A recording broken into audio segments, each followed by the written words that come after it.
Diane back here for all you readers. I just read a wonderful book called All the Broken Places by John Boyne.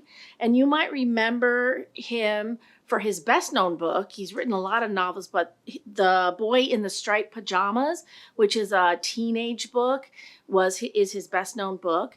They are connected, though you don't have to read them together, but it makes a lot of sense if you've read The Boy in the Striped Pajamas first. So this book is set in the aftermath of World War II. The protagonist is an elderly woman named Gretel Fernsby, and she tells the story throughout. And she talks about the timing goes back and forth between the war years and then the aftermath, which is the present day when she's in her 80s. So by the end of the book, we find out her whole story, what happened in the war, and how that impacts her present day. And it all makes sense in the last chapter. So it's a beautifully written book. You learn a lot about about World War II. You learn a lot about this character. She's a beautiful character, whether you like her or not. It's well written.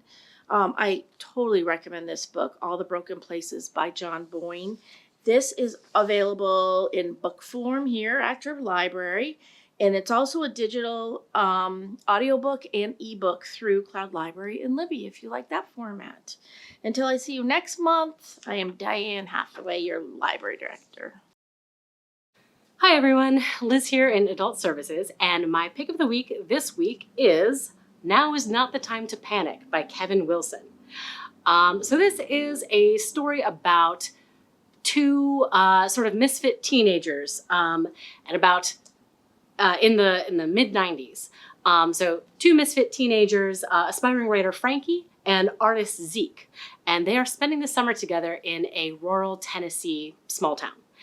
And they decide they want to take this summer and they want to make something amazing. But as Frankie tells her mom, not something as boring as a relationship, but something much weirder. And by that, they mean art. They're going to work together. They're going to make some mind-blowing piece of art that's going to make this the summer they'll never forget. And the thing about it is they succeed. They make their art, they start posting it around town, and that's when the craziness really starts, because everyone in town and then the nation and then internationally is having all of these different reactions to the art that these two teenagers created. And 20 years later, Frankie is still dealing with the ramifications of how everyone reacted to this crazy piece of art that they made back when they were teenagers. It's an unusual story. It's told in flashbacks, so we see Frankie in the present day and Frankie 20 years ago. And it is really about sort of the odd relationships between misfit teenagers in a small town. But mainly it's about art and our urge to create it and how everyone reacts differently to it. And also the way we all get weirdly fixated on small things that happen to us as teenagers. So I highly recommend Now is Not the Time to Panic by Kevin Wilson. I have it here as an audiobook on CD, which we have available. It's also available as a regular printed book, as well as an e-audiobook on Libby and an ebook on Libby, as well as Cloud Library. So, many ways to read. Now is not the time to panic. Hey everyone, this is Stacey, Teen Services here at the Goffstown Public Library, and I am going to bring you a series. So this is for mystery lovers everywhere, especially if you love adaptations of Sherlock Holmes.